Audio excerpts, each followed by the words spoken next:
To enable screen flash notification for a specific app on Samsung Galaxy S24 Ultra, swipe down the top of the screen and then tap setting icon.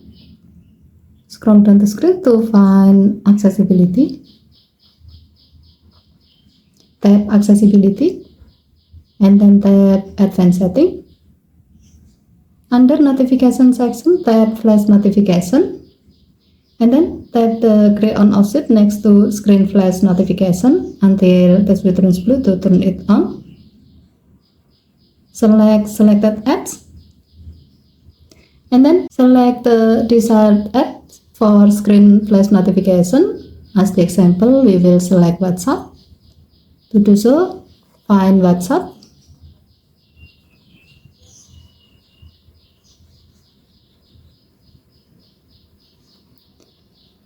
And then tap it to select it.